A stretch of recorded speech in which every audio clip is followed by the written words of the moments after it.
Welcome to the BEZA Performance live stream. My name is Marshall Henley. I'm the president of BEZA Performance, and today is S&OP Thursday.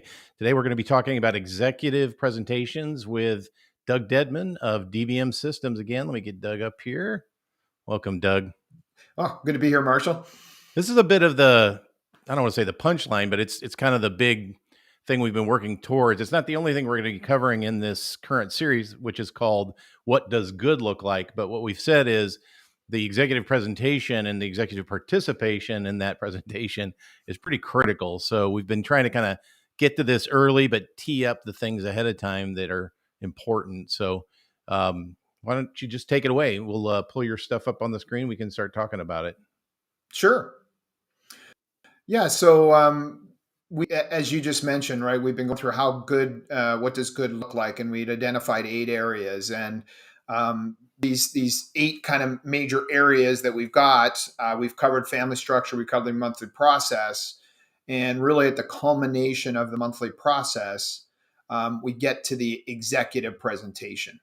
Yeah. Right. And so that's what we want to cover today. And I think it's pretty important because one of the things that we've been covering as we've been talking about this over the last month or month and a half, I guess, really, has been kind of a quick way to assess your how good is your process, right? And Right. really the focus of that is on how well does that process work, and a few questions that you can ask. And those questions that we went through all tie to the executive S&OP presentation. And so I don't know if you want to pull them up on the screen, but the ones that we really kind of talked about were, is your executive S&OP meeting a report out or a decision-making meeting, right? Right. Can you get through the entire business in 1 to 1.5 hours? Does everyone walk out of the executive S&OP meeting on the same page and ready to execute the plan? Mm-hmm. And really, finally, is the senior executive engaged in the meeting? Well, it's kind of obvious that all of those questions tie to that culminating part of the executive S&OP process, which is the executive meeting. And today we're going to talk about, well, what's the best way to present the data in the executive S&OP meeting to actually facilitate and get to be able to answer yes to all of the questions that are on here. So I know we've got a ton of stuff to show today, so I'll probably not ask as many questions as I normally do. I might jump in, but I guess, folks, we're going to let Doug kind of take it away, and I'll be listening too. Yeah. So really, I think I want to start with the punchline, and then we'll kind of go from there, right? So what do I see as the secret sauce in the effective executive presentation to get to the points that we had on the last slide? The first one is you want to present family by family. And the second one is you want to use a standard presentation for each of the families. And it's as simple as that. So I'm done my presentation. Yeah, we're done. Family by family, as opposed to, are you going to get into that? Yeah. Okay. I mean, I think it's worth. I think it's worth talking about that for a minute just before we jump into the why family by family. And Marshall, you've sat in many executive S&OP presentations as well, right? Similar to, you and I, especially as we start working with companies, we'll often be sitting in those together. And it's not atypical to see a presentation that's formatted in a way where there's some sort of financial view at the beginning, then Yes. sales goes through all of their slides, right? And they're presenting everything they're doing on a sales side. And then it flips over to operations. And usually by then we're an hour into the presentation and we've only got 15 minutes left. And then operations has to cover everything that they're going to do on their side. And that's kind of how it's structured. Yeah. I mean, 90% of them until we kind of introduce these ideas, I think that's how they've run. I mean, that's almost always how they've run. Yeah, and it's because one of the challenges is that it can be difficult to think about how do I put a cohesive view together for each of the family. But I'll tell you that having that family by family presentation actually focuses the conversation much clearer, right? Right. Because really you're forcing, let's call it, both sides of the equation, right? The sales and the operations side, to really go through the presentation at the same time. That's a pretty critical piece. So I know we're going to get into the presentation, but it's also just so hard to go through that long sequence you described and then see the connections. And even with a presentation that's consistent, I'm not sure you would see the connections if you go in that sequence. yeah, So yeah, and often I'll be sitting there as I go through that, is I'll be trying to make some notes as the sales team is going through. And then when it gets to the operations side, I'm thinking, okay, we talked about this. We talked about this. What, even a new product introduction, and we talked marketing activity. And then the question is, well, is operations really actually planning for yeah, what sales talked about to what is actually the happen? actual response to that? Yeah, Right, right. in the plan. And did we build that into the plan? Yeah, And there might be an astute conversation around that where somebody says, "Hey, wait a second, like did we put it in the plan?" But nobody's really forced to do that. Nobody's really forced to kind of actually make the numbers tick and tie on the way out. And so yeah, I think that's kind of my first point. If you just bring up the slide just for a minute, there is on that family by family piece, just as we talked about, it really forces you to connect the sales and the operations plan together. And I could go on to the other pieces of that, but it's really, the NPI, any product rationalization you're doing, any of your inventory plans, it forces you to get all of that stuff together by family. yeah, And just a caveat on this, if you go back to when we discuss what an S&OP family should be, it needs to be by constraint. And it's going to become maybe a little bit more obvious as we go through this why that's so darn important, right? yeah. And that's a huge distinctive for our practice. That the end of the day, we got to be able to buy it or make it in order to ship it. So we want the family to be focused on that, the supply side constraints, but also we're still going to mirror or model, I should say, the demand streams. That's how we do it, right? The Yep. market facing go to market approach you use gets into your S&OP process, but not in the family. It connects Yep. to the family.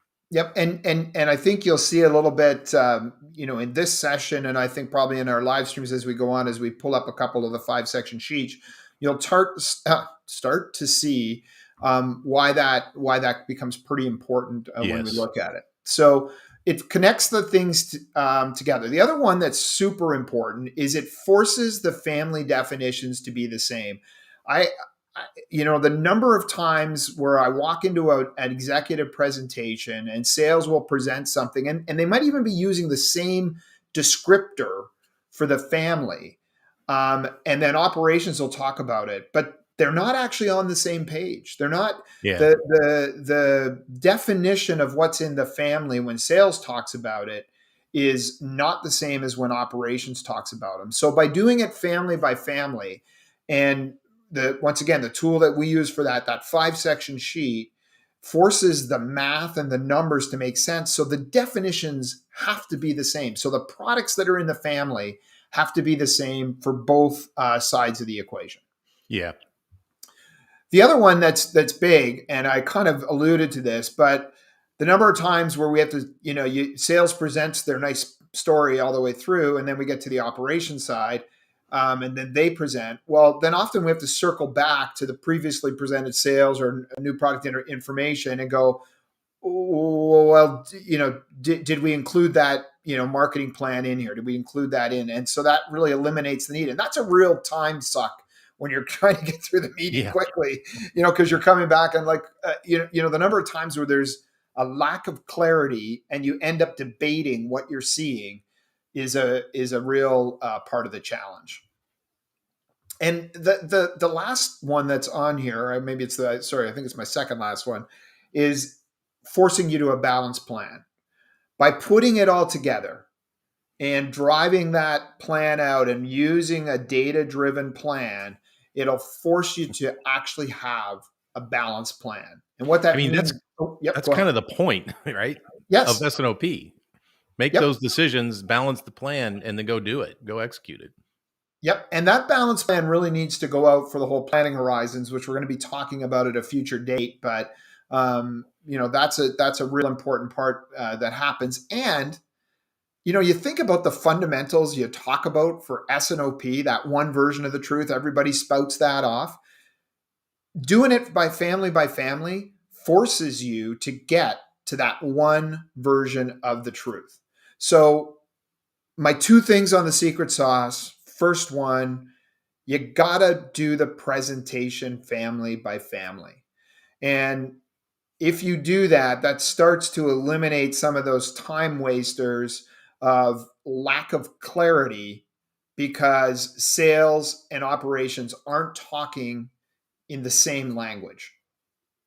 And so that's a huge part. So that's really the why family by family, part of the secret sauce.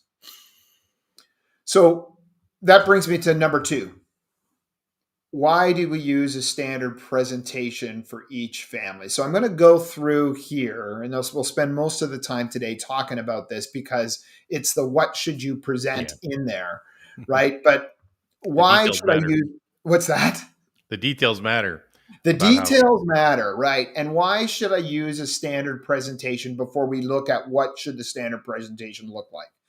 The first one, and I used the term before, I said about sales and operations speaking the same language. Well, if I use a standard presentation as I move family by family, it also reduces the translation for participants as you look at a family presentation and you flip to the next family presentation. I kind of think about this as like listening to somebody with a completely different dialect. I'm Canadian. Marshall, you're American. We sometimes use different words, right? A boot and roof. There might be some things that might be a little harder to understand. But the challenge is that if I have a completely different presentation for each of my families, when a participant looks at it, they've got to go, "Oh, now what am I looking at?" Right? So following a standard format really helps the participants move from family to family. And why is this important? One of the things that I think is super important when you come to that executive presentation for sure is you want participants to come prepared. Yes. And if they have to go through and interpret a whole bunch of slides that are different for each family, I don't know about you, but it's hard for me to absorb that data, right? How Yeah. do you process it? And so if you have a standard presentation, you're removing the element of surprise and you're driving to, okay, if I look at this, I know what to expect and I can focus on the story and not on the what the heck does Yeah. this slide say, right? When we get to the actual presentation, sometimes when we start a project, we get executives that say that's too much for me to digest in an executive meeting. But the real truth is it's the other way around. By having that standard presentation over and over, it's 12 columns, 12 months by 5 sections or some subsections if you want them, but it's not that much. And Yep. and then that rhythm you get into by looking at family by family is what allows you to sort of get facile by you don't get overwhelmed as an executive, and everybody Yep. else is prepared if you're doing it right. Absolutely, absolutely, and I think the other big part about that is and I think it's one of my points later on, but if I'm using that standard presentation, specifically the 5 section sheet, it also simplifies the accountabilities, right? So Yeah. everybody's presenting the same data the same way, and so when I'm sitting there as the senior executive and I'm thinking about the accountabilities, I know where I'm looking and I know what I'm holding them accountable to. And it's not different family by Yeah. family.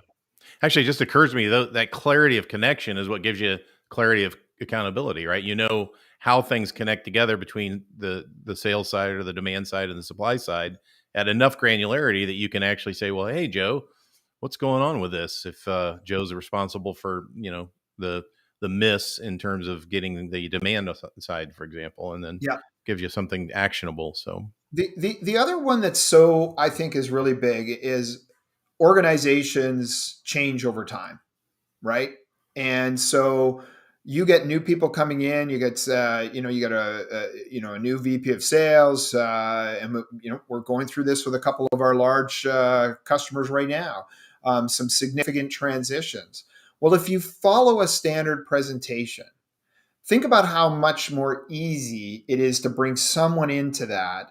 Yeah. And by doing that same type of presentation by family, right? It's like if you have to provide a rubric or a documentation of what people see, you can hand that to the person, or anybody that's in that meeting should be able to say, well, what are we looking at and what's the expectation? And it becomes so much easier to plug into the process. Yeah. And so that's a huge one, right? And that facilitates moving through a lot quicker in the presentation, right? Because it's pretty predictable, and there isn't that need to keep reinterpreting as you move from Right. family. People's eyes go to the right place when they see it from the Yep. people who are used to it, and then the new person can get used to their eyes going to the right place Yeah. faster. Yeah. Exactly. Well, it might be good for me to mention there is a DBM book on implementing S&OP, and this is a big part of it. Just having that consistency of presentation, and then it's actually written in the form of a story where a new executive is learning an existing process and how that facilitates Yep. it. It's a great book. It's Sales and Operations Planning is the title of the book. It's on Amazon, and it's listed as the author is Duncan MacLeod, the original founder of DBM Systems. Yep. Yep. It's got a couple And of yeah, a lot of what we're talking about here is covered in that book. So yeah.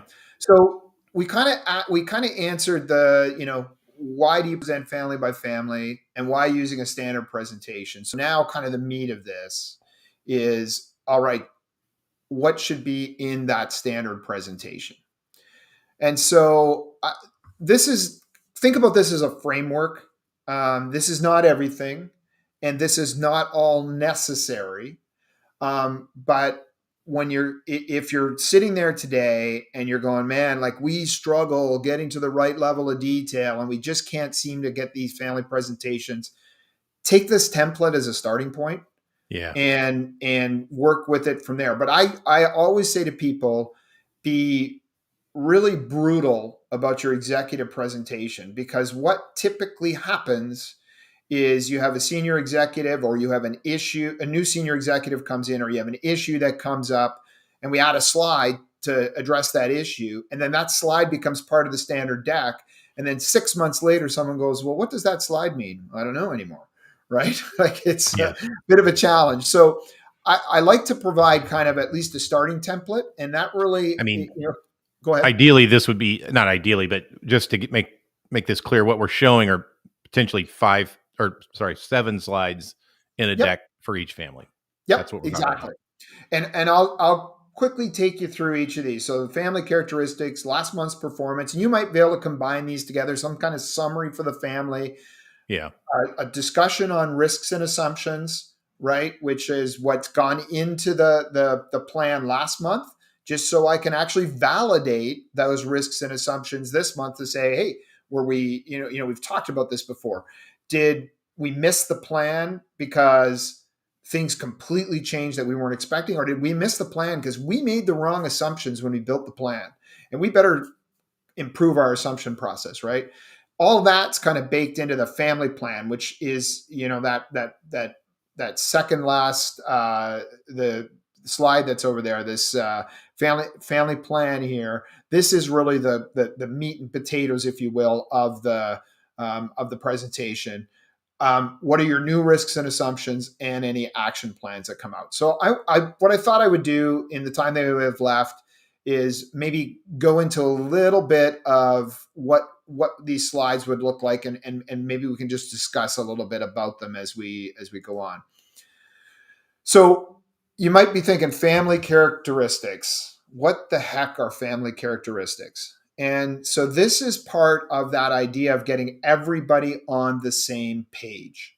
And so and I recommend having this slide, whether or not you even look at it month by month. In fact, in a mature process, I wouldn't even recommend looking at this. However, there's some pretty key things that are in here. So some ideas. So one is, what products are in the family? So a definition of what products are in our family, maybe a diagram, or, if you've got multiple sites, some idea of how they're related to each other. So if I've got one product family that's feeding into another product family, I'd like to kind of see that. What are the demand streams? You mentioned demand streams earlier, Marshall, right? So what are our key way of segmenting the demand? And that's typically going to be the top 3 or 4 customers. It might be distributors versus OEMs, something along that line. And that's really kind of the sales view, if you will. Yeah. Your buffer strategy, right? So this is such an important part that often gets missed. S&OP is about managing your buffers, setting a strategy and managing them. And so what are your buffers? Well, one of my buffers is lead time, right?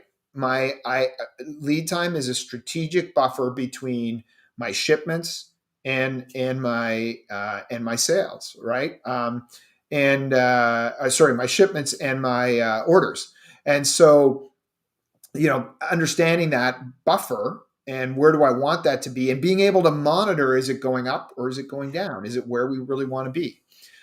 That's an important part of that. So that buffer strategy should be expressed on here. Where do we want lead times to be? Inventory target. Everybody wants to talk about inventory reduction, but what's the target we need to handle the volatility between demand, right? And what we're going to send out, and what our capability is on supply. And that buffer is something we use in a seasonal business. It might be building the buffer and then consuming it, right? It might be, hey, we're planning for a shutdown. I've got to put that buffer in, all of those sort of things. I mean, this is why we don't call it PSYOP. I mean, if you call it PSYOP, so be it. But Yep. our idea on that is it's a buffer. It's a derivative. You plan it as incidental to planning the strategic, direction of what you're trying to accomplish with that family, with those demand streams of those customers that are feeding that family. So the inventory is going to go where you point it, but you don't point it as the primary pointer. Right. It Right. derives from what happens. Yep. Which most people kind of know, but again, if there's a big focus on turns and inventory as a KPI that needs to move, then you can kind of get it backwards and start thinking about that rather than what are we trying to do. Inventory should just be a means to an end. Right. And so part of this, and I could go through all of the ones that are on that slide, but the other one that's on there, upside flex, what your capability number is, the tolerances, what is the customer expected lead time. These are some examples. You have your frozen and firm scheduling zone, which is a great topic. We're going to cover that next. Yeah. And what are the kind of the RACI that's associated with this? What you can take out of this is that in order to put this slide together, you actually have to define and document, and I'm going to use the term operating parameters for the family. And to me, that's so fundamental in S&OP. It's like the S&OP plan is where you want to go. Well, where I want to go has got to have some overarching plan. When we talk about strategy and execution, we say, hey, it's the intersection between strategy and execution. The stuff that's documented on this slide, especially around this buffer strategy, our customer expected lead time, frozen, those are, that is the fundamental stuff, right? These are the levers you need to manage, or that you can manage. Yeah. And so this does not end up being a large discussion in the executive meeting unless you're really out of whack. But having it documented and having this slide and being able to kind of summarize this down to some level is just so important, especially when you bring new people in the meeting. And often when we've worked with people for a while, they put this in the back, right? And so when you come to the family by family piece, it's not like you put the slide up, because you know how it is in a meeting, right? If there's a slide and somebody's presenting, well, I sure as heck better talk about what's on the slide. Yeah. Well, that's not really what this is meant to be. This is meant to say, hey, have I got it documented?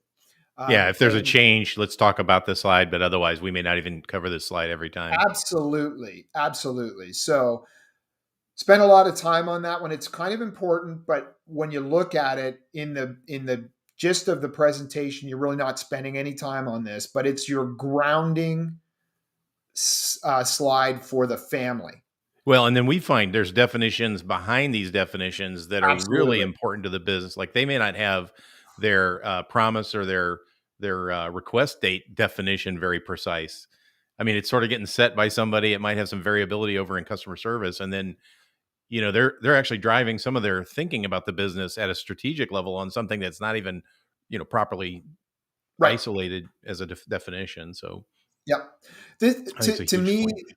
yeah, to me, this helps to focus the plan and the discussion as you go forward. So it means we all know what we're talking about, right? Um, so next thing, and this often can be fairly quick, is what happened last month. So if you look at the slide here, we've got really three pieces: our bookings, shipments, and supply. And we've got a tolerance band, and we're saying what was the plan and what actually happened, right? And you can see if it's out of tolerance, we need to have a reason why that happened. And so, why is this important? Well, when we talk about measurements, probably sometime in November, we'll be talking about the effectiveness of the process and trying to get your measurements to be within the green, within predictability, right? And so, if you look at the example here, supply is low. Supply is much lower than what their plan was. And so, that's really a question that says, well, why did that happen? Right? Yeah. Either the plan was completely bogus or something drastic happened in this case because we're about 20% below what our plan was with those numbers. So this is really important, and you're not going to try to come up with the reasons in the exec meeting. All of the meetings that were prior to the exec meeting were about getting to the root cause of this. So that goes back to something we talked about in the last live stream, which was you got to allow time in between those meetings to do the root cause analysis, to get the answers. So when you come to this meeting, it's not like, we look at this slide and there's crickets because nobody knows what the heck happened last month. Yeah. Right. Yeah, So, and it isolates. I mean, when you come to the meeting ready to explain, then you probably are coming to the meeting ready to talk about how to mitigate. I mean, that at least right. is going to crush your mind, and that's the purpose, right? You've now Yeah. got something to sink your teeth into because you're going to have reds. It's just the way it's going to be. That's what S&OP is. It's not all green, and it's not punitive when there's a red, right? How many of our clients right now have component shortages that were unplanned, unpredictable? Yeah. And so now they've got to deal with that. And we've seen everything from, fixed and firm orders for 12 months in order to serve an OEM set of clients to, carrying more inventory. I mean, trying to find ways to increase upside flex in Yep. terms of the workforce. That doesn't really address the components shortage, but there's just a lot of mitigation that happens when you get to this slide. Absolutely. So last month's performance is an important step. Don't skip it, which really means that I've got to be able to quickly, when I'm putting my plans together, it's a forward-looking plan, but it's a focus on the last month's performance to start with. The next one that I like to do is some sort of family performance summary. I've sort of gravitated over the last while to using a chart similar to this, which is like a 12-month rolling average. So if you're looking at this, the gray is history. So that's like the last 12 months. And going forward is the next 12 months. And this is the total sum of the shipments over that period of time. And so the reason I like this is it takes seasonality out and it gives me an idea of, is the business growing or is the business level or is the business on decline? And so if you looked at this example, and this is just one that we've used, to help people when they're getting started, this is one where the business is on a decline. And so as I'm looking at that, it's like, to me, that's the gut feel check for the executive to say, well, is that really what we're expecting on the family? Kind of takes all the noise out and just says, like, does it go to where we think it's going to go? And if I had a budget in there, This green area would actually represent, I'd be able to see, and we didn't put a budget in the example I had here. Yeah, I was gonna say, what's But going on with the budget? That yeah, so you're planning because to they do don't have much a, worse than yeah, you're because doing, yeah, better at. what would happen is it would be dropping the 12-month ago of actual and adding the budget plan going forward. So you would see where the budget was. So not only can I see if the business is going up and down, I can also see, well, where did my budget happen to be? Right. And so that's a big one. And then I typically like to, if you've got some KPIs you're driving to, so whether that's lead time reduction or whether that's inventory right sizing, whether that's just trying to think of some other ones that you might be putting in there, but your typical KPIs, I recommend putting them here and doing it at the family level. Often Yes, we'll do a customer very service. powerful. Yeah, we do it. We might do it at the aggregate level, but the problem is now, how do I break it down to to a real actionable piece? Well, if you want it to be actionable, tie it to the family. What's our client in Atlanta's the recent KPI they started putting in that I thought was pretty sharp? What was that? I thought I, you would know it, or else I wouldn't have asked. yeah, I can't remember off the top of my Oh, okay, head. my bad. Yeah, But I it's obviously very. I mean, people get pretty creative with really isolating what's going to move the business forward with right. the right KPIs by family. So that's, Yeah, I think, yeah. the point. And by doing this, and I think your last point's really valid. Is sometimes we have these overarching KPIs, but if you look at your product families or your S&OP families, they're going to be at different stages, and you're going to have different things are going to be necessary. And you might have a family where you're in a hugely competitive situation, and you're like, you know what, inventory reduction for this family does not make sense, right? Yeah, we Because need to we've got increase short, inventory right, with we got shortened short lead times. customer expected lead Yeah, times. We want to steal that market. Let's make sure we're driving to those things. So what's the thing we want to measure on that? Well, we want to be measuring, maybe it's a bookings growth number, right? Where you're looking yeah. for a month over month bookings growth number. So to me, this really helps. Once again, it focuses the conversation on what we're trying to drive to that. So I'm now not at this, I'm not at the, the high level, just what's the financial plan look like, but I'm not at the aggregate view of the whole business. I'm looking at it family by family. All right. So next one, this is another topic I can't remember. Did we cover risks and assumptions? Yes, I know we we had talked a about. whole. Yeah, Yeah, we did. We had a whole live stream on risk and assumptions. I seem to remember that. Yes. And so this is really saying what happened last month, and it's a follow up. So this is a blank sheet, but you can see this column over here says what was the result or the outcome.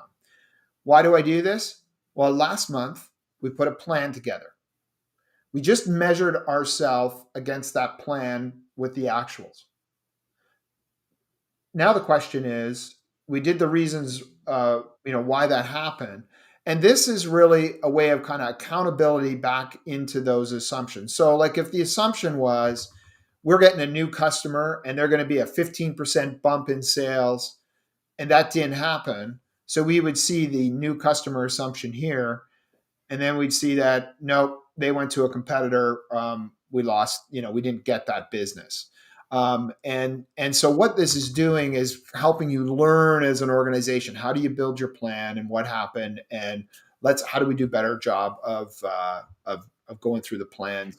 in general, each one of these lines would have somebody who's kind of accountable for it, and that it's not a punitive thing. Again, we always look at this as a chance to figure out how to get better. But if you lost it to a competitor, maybe that's okay. Maybe the Yep. pricing that they wanted was below where you want to be in the market. That was a strategic decision. Maybe the executive was involved in it. So you end up with actionability from the accountability. I love this part of what we do. I think it's very powerful and could And be implemented outside of S&OP, in any planning cycle. absolutely right. And there's a couple key ones in here that we covered off. You covered off the owner. But the other question was, did we put it in the plan or not, right? Because there'll be some things you talk about. And this goes to that balanced plan. Remember I said that circling back, sales did their huge presentation. Now I'm going to circle back. And it's just like, oh, wait a second. Did operations include that, big new customer in the plan? Mm-hmm. This actually kind of, at least that question gets asked. So you're thinking about, did I put it into the plan? So this is what you did all the heavy lifting last month. This is now a report out essentially on what happened. Often we don't end up discussing this slide a lot because it gets covered in the reasons for any kind of misses. However, go back to the thing I mentioned about why I do family by family and why having a standard presentation is important. You're sending the deck out ahead of time, or however you're putting the presentation together. You should be. Yep. You should be. And if you are, then I can go through this and I'm getting a story for the family. I know what's in the family, right? I know kind of what the objectives for that family are, right? I now know what happened last month. I kind of know overall where the family's going. I know what was built into our last month's plan. And then comes the piece de resistance, if you will. It's the actual plan for the family. That was a great segue, wasn't it, Marshall? Yeah. I don't know what a piece de resistance is. No. That's a little bit of my French. You had to translate that. And I'm not going to spend a ton of time on this for today, because we're actually planning on we'd like to do some other sessions that are really about the 5-section sheet. And Yeah, I think, we have a whole Marshall, section. your comments about the book as a resource, if you want to know more about the 5-section sheet, look for the book. It's the S&OP how to build a process that everyone can understand, and it really focuses on the powerful part of this of the presentation. And when I talk about a balance plan, right, I'm really talking about that 5-section sheet, right? And just maybe pull it up for 1 second, because I'll just go through, quickly a couple things on here. So the first part of that is bookings. That is the purview of sales. I've got what happened. So I've got historical view of bookings, and I've got a book forecast going forward, developed by sales. In units by family. In units by family. And I go to the next section, which is shipments. And that really is in this case, it is my agreed upon shipment plan that's going out there. And that would have been arrived at least the constrained shipping plan would have been arrived at after you went through the demand meeting, after you went through the supply meeting, and at the pre-exec meeting, you came up with here's our best take at what a constrained shipment plan looks like going forward. And it's supported by my aged customer backlog, which is just, kind of right underneath there, right? And when I talk about a balanced plan is, if I had to constrain that shipment plan, I would actually see a calculation going forward that would be showing my backlog as increasing, because my bookings are what sales expects for customer orders. My shipments are what we're capable of shipping out, what we've agreed to that we can ship out based on orders and based on capability. And the difference between those over time is going to go into my backlog. So if I see my backlog growing, I know that I've constrained my shipping plan, and I can see that. And what's the impact of the backlog growing? It's going to be my lead times start to get pushed out. And so what's so powerful about this is, if you think of an objective where you're trying to reduce lead times and you don't have a balanced plan that respects capability, if you don't have a balanced plan that respects capability, and you've got the build plan, I'm going to know I'm going to start to see where I've got problems in the plan. Bookings, shipments, I've got my production, and unfortunately on this one that I grabbed, I just realized as I'm looking at it, I didn't actually include the capability line on here. We'll cover that in a couple of the other sessions, but I need to have my capability view to make sure that my production plan isn't above my capability. And that is all part of what happens in the pre-S&OP meeting, is in the supply meeting, to make sure you've got that done.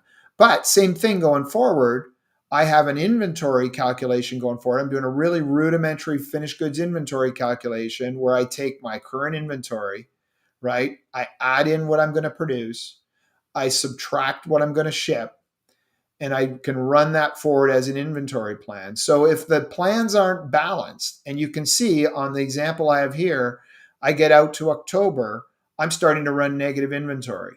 And that means that out in October, my shipments are greater than my production plan. Now, on this case, the reason happens to be that I haven't actually driven my production plan out further in October and November. We just ended in October. This This is snapshot, a real Marshall. client Yeah, example. this I mean, snapshot obviously, had we to be took the data. was Yeah. yes, and it was surprising or not surprising. October was their was the September was the last year of the plan, and we're going to talk Yeah. about horizons. But this And that is is the a no-no, but there's yep. big no-nos and there's no-nos we live with while we're trying to implement. Right, exactly. So I don't want to go through all the detail on this, but Sure. trust me to say that getting an executive to look at the richness in this model, that's the Yeah. data supported model, so that they can look at it, you can quickly decipher what's going on. We also do this same view in a graphical view. So it's basically all the same information. There's 5 charts, which is really the 5 sections. We actually include the last month's performance on there.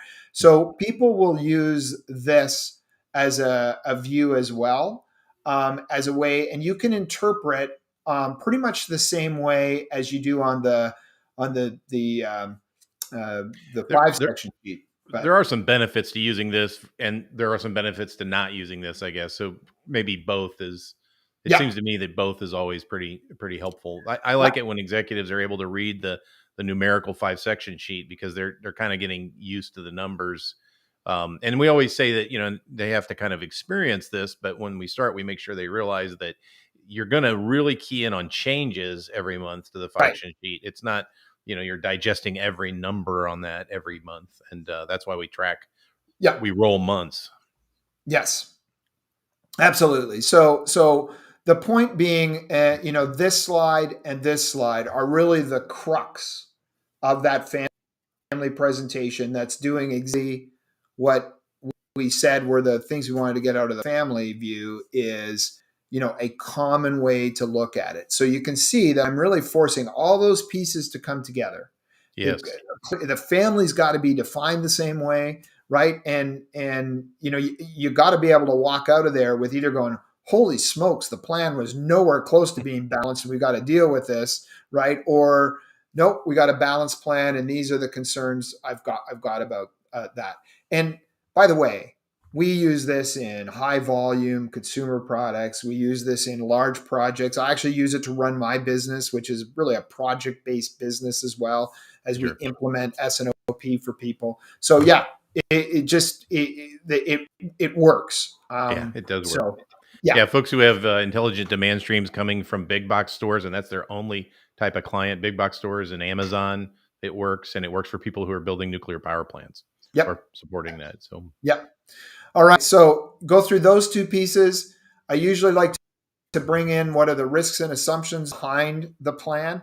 Often, once again, these have gotten talked about when there was some discussion around the plans.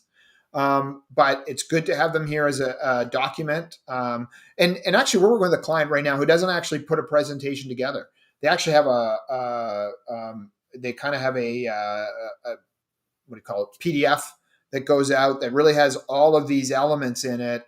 And then they're using a dynamic view of each one of the families as they go through. So we have a tool that will you can flip from family to family, and they do that, and it's got some drill down capabilities, and so that just really helps make this so you're not always just cutting and pasting stuff into a PowerPoint. So all we depends on how always you use do the it. DVM tool, but if you could do this in Excel or whatever tool you're Absolutely, using, but yeah. the dynamic view of this. Yeah. So these are the current risks and assumptions. And if you're kind of paying attention, you would you would realize we're going to revisit these in the next month when we come back to them. And then really the last part for that family piece is what are any of the strategic actions for this family or cleanup actions? And then what we'll ask is a sign off for that particular family presentation.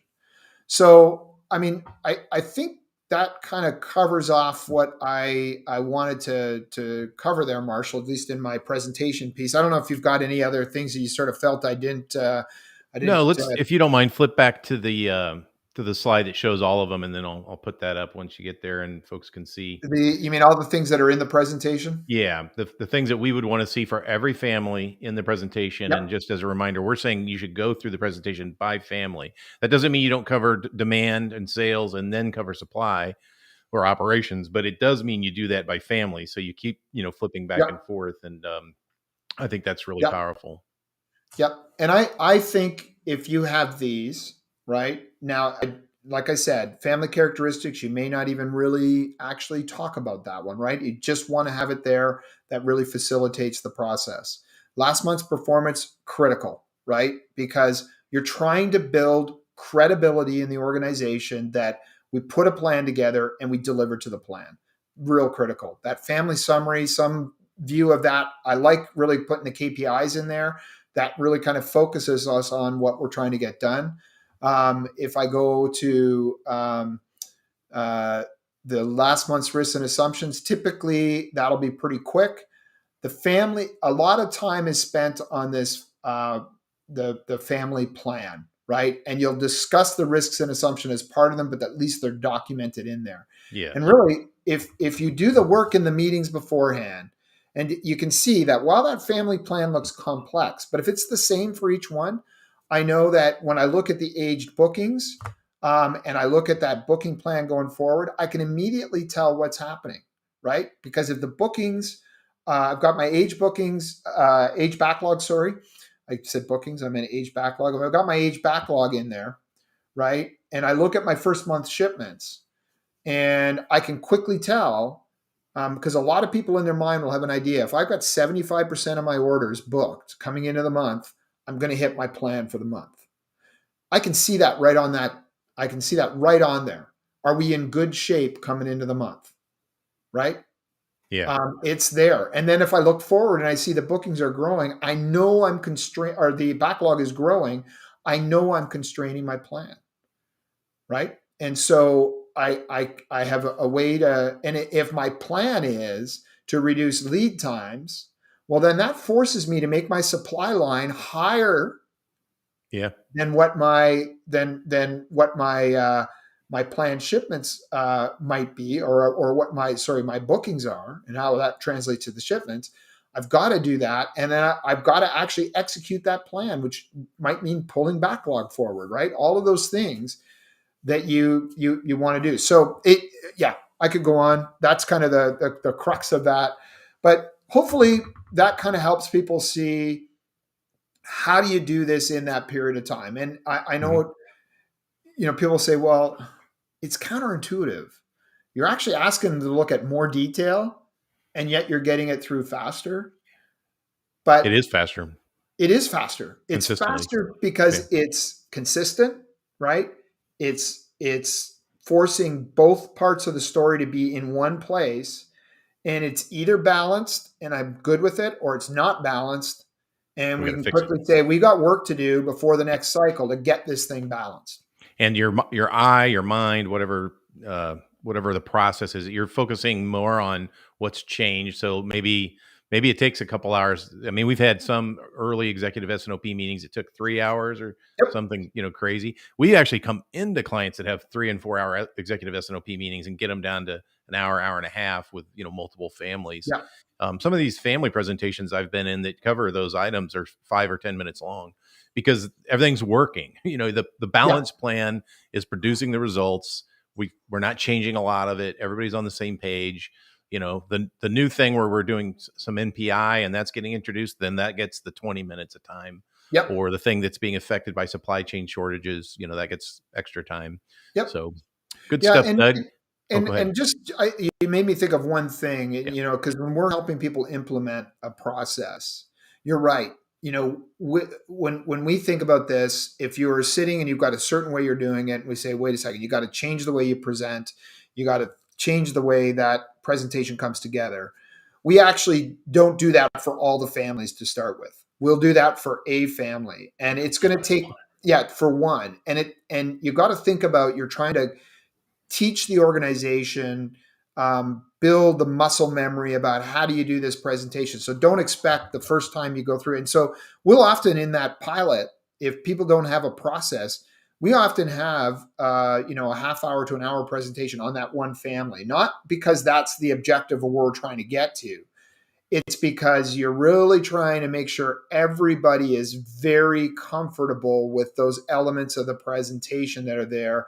And so, you're really trying to get them to the point that, it's not a question of what the heck I'm looking at, right? Yeah, it's like Right. when we do lean transformation stuff, we like to start in a model area and start getting some organizational learnings and some rhythms, and that helps upper management and mid management start to see the benefits and the way it connects, and how do tier huddles flow, and how does Yeah. PDCA work in the organization at a real basis, and then you can move it out. Yeah. We're very like minded with the S&OP implementation process. Yeah. And Doug, why don't you tell everybody what the next what does good look like presentation look like? That'll be the fourth Thursday in September. yeah. And what is that going to be? Yeah, so we're going to actually talk about planning horizons. I did mention it a little bit Mhm. as we talked here, like about the family I brought up where it dropped off at the end of the year. Yeah. So yeah, we'll talk about planning horizons. That gets into a not the it's a little bit more of the nitty gritty of the plan and kind of how you think about that. So all right, I think that's Sounds what great. what I wanted to cover. Oh, I guess we did want to mention. Um, because we launched it early in September, right? The all the topics that we're going through. If I go back to those 8 topics that were at the very top, they are all part of our online assessment, right? Mhm. And so that got launched, I guess, a week ago, beginning of September. And so, yeah, if Check it out. you're, yeah, check it out. Go Use on, it. you can do it. It's It's free. free. Yep. And it really kind of covers these topics. Some of the output from it will be some documentation. You'll get some documentation on kind of best practices. So some of the things that we're talking about here.